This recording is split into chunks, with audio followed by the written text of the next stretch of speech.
I don't think you guys have seen Bog in a while because it's been too hot out for him to come out on the boat. Bog, you want to say what's up? Yeah. You haven't been able to go fishing. It's been too warm. He's been such a good Bog. Everybody say hi to Bog. What's up, Bog? What up, boys? It's the day before Derby Day. What I'm gonna do is I got some prep work to do, and I'm actually kind of curious if you guys do kind of the same like process and the same pre-fish, pre-derby kind of like routine to get everything ready in the boat as me. So I'm gonna go through exactly the things that I do before fishing a derby. So obviously I'm gonna retie a bunch of stuff. I actually have duplicate things. I'm gonna be throwing a lot of hover rigs tomorrow, so I normally tie up like doubles of things that I'm gonna throw a bunch of. And then also on all my spinning rods and reels, I put new leader on them. I don't necessarily put like new braid, but I redo all my leaders because it's like 8 pound, 10 pound. I think I have one 12 pound, but obviously it's a little lighter line. I never trust that leader knot totally, so I redo all that. And then I retie all like my baitcaster stuff, especially since I got a big glide and all that stuff tied on. Always check.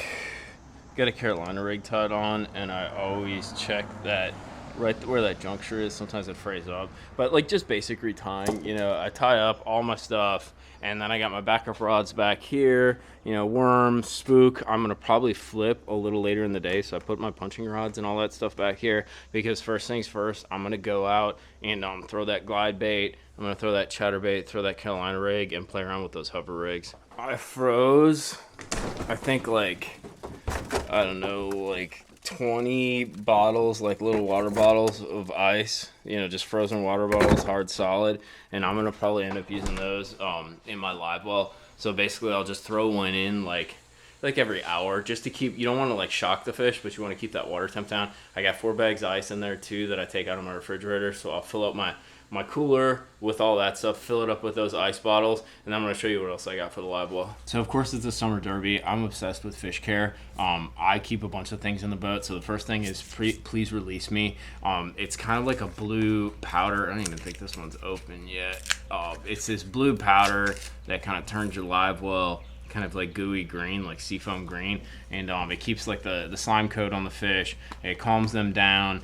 I have this, but then I also will have either G-Juice or this is Fish Life live well treatment. I actually have a gallon of this in my storage too, because I go through a lot of it, and I'll use both of these consecutively at the same time in my live wells. My nitro has pretty big live wells, so I fill them up with water, I recycle them. I'm running the pumps pretty much like continually throughout the day when it's summer, so I need a lot of this stuff to cover me. I'll go through probably this whole thing and probably half of this thing in like 2 tournaments. Use quite a bit of it. And then of course I always double check. I got the little Rapala scale. It 100% weighs light, but I don't mind that because then I'm pleasantly surprised that at the scales. I always keep like spare batteries in here so I can check my batteries. I got spare batteries in case I need them.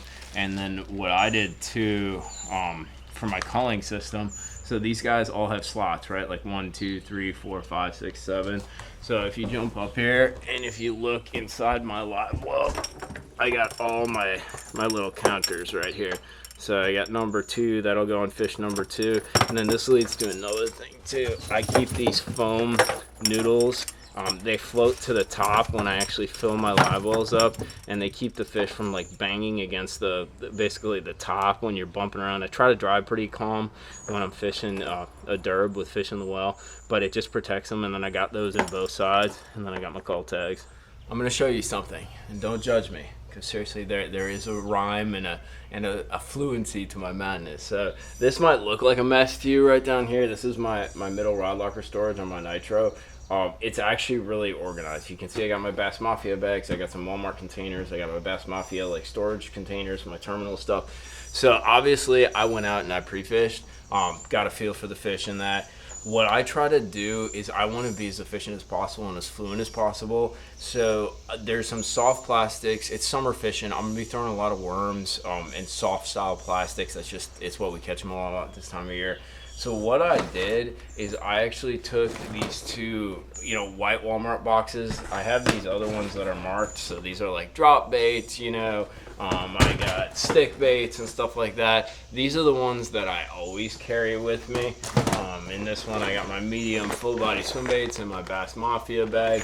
However, these guys, are not ones that I always carry with me. And what I did is I basically took the plastics that I've been catching a lot of fish on and the ones that I know I'm going to be throwing tomorrow, and I stuffed them into these boxes. So I got me some of those Depths flukes in like pea mustard.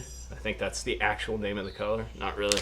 But, got a bunch of fluke stuff in there, including like the Duo Realis flukes and that. And then in this guy, if it comes to dragging a worm and we get stuck dragging worms, I got those net baits that I told you about, the flex worm, and then I got some of the G-Crack stuff for dragging Texas rig stuff, and I put it on a Carolina rig to show them something a little bit different. So what I try to do is just have it right at the tip of my fingers. So I'll keep these guys. My nitro has a really good space for this middle storage part, and it offers a decent amount of space. So I can actually put, like, I have 1, 2, 3. I think I have 5 of these boxes in the middle, and then 2 of these on the side, and then I got my Bass Mafia bags right here, and then I have more Bass Mafia containers, like my worm hooks, Tokyo rig. I have all that stuff along the side, so I actually got a ton of space in there. But this way, all you gotta do is like sit down right here, say I rip a worm, I catch a fish, it tears up my bait or something like that, one of those flukes. I can just sit down here, grab that box, and I know it's the stuff that I want. I don't have to go rummaging through all my tackle to find what I need. So in that same vein of efficiency, I buy a bunch of these kits just like this.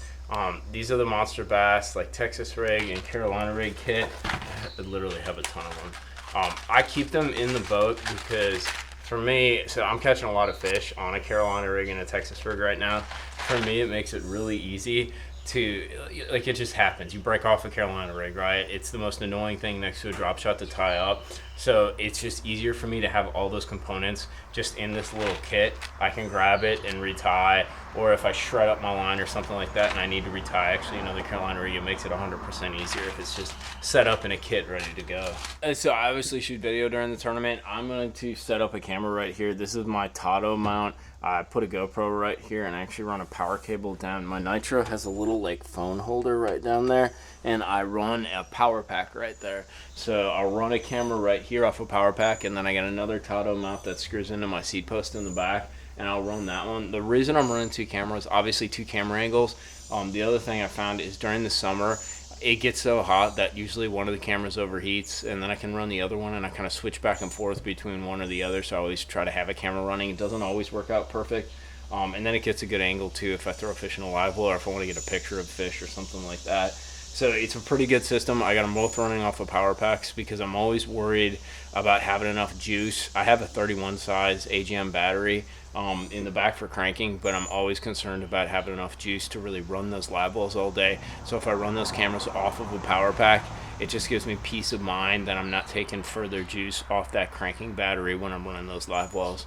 On that same note about power, I log in and I check my nice, got a notification. I check my power pole charge too. I don't know if you guys got it, but the that Sea Monster app on there. So I always check that, connect to my boat, just to double check. So I should be getting like 13 to 14 volts on my trolling batteries. Yeah, they're at like 13.2. You can actually see right there, they're at like 13.2 in that, and then my cranking battery is at 12.2 volts, so that's totally fine. And then I also have my 2 paralleled lithium batteries, my precision sonar lithium batteries that run my graphs up front and then all my electronics. And I have those, let me take you back there, on a little Victron charger. So that's going to be right here, and it looks like it's on float charge, and it should move to storage charge in a bit. Float means they're good to go. Like we're in a fully charged deal. If I really wanted to, I could hit power on there and double check my my power right there. There's a little LCD screen, so I can kind of double check and triple check, because power is such a big thing with all the electronics we're running.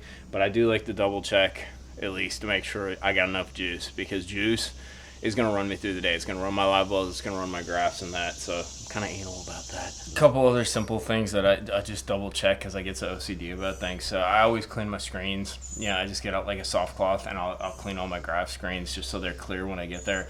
trick is probably by the time I get there, there'll be a bunch of bugs that get smashed on them, a bunch of goo and stuff. So it is what it is. The other thing is, I double check my life jacket. I use one of those inflatable life jackets, you know, like the CO2, like the Onyxes. And I just make sure that, dude, when you leave them in the boat in the summer, if they're in a container, like in a stowaway and that, the humidity that we get here in Alabama, the moisture goes up and then it goes down, it goes up and goes down. And I think sometimes when you leave them in that stowaway, they blow up. I've had them blow up like twice. I've had two of them. So you always want to just double check, make sure you got a life jacket. You don't want to roll up there and have to wear the orange dinghy, even though that'd be kind of badass, dude. Doing the orange dinghy as your life jacket. And then you got to make sure you got your kill switch. You know, I always keep that attached to the throttle so it's there. Super simple.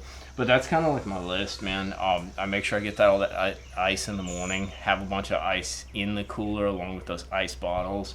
I got my Livewell stuff. I got my screens cleaned. I re-rigged all my rods. I made sure I had doubles and triplicates of the baits that I think are going to work, the worms. I got terminal that's all backed up and ready to go. I got doubles of, you know, like the Carolina rig kit, all that kind of stuff, so I can retie that. I got tons of like nail weights for my Nico rigs and stuff like that. So that's kind of how I do prep. It's pretty straightforward, but I kind of get like checklisty with it because I'm not only fishing the tournament, but then I got to shoot the video and stuff, so I got to make sure I have my things like super duper in order to make sure that I can fish and actually try to be competitive a little bit, and at the same time you know, have video content where I'm able to kind of shoot the video content around the fact that we're fishing the tournament and do both at once simultaneously. It's a little bit tricky, but make it work. It's a lot of fun. I hope you guys enjoyed this, though. I am curious, though. Drop down in the comments box if you guys do something different, or if you have kind of a unique, I don't know, like a unique little like prep work thing that you do that puts you in a better place to be more efficient and ready to fish in the morning. I would love to hear it. I'm sure other people would. So drop it down in the comments box. Hit that like and subscribe button for me.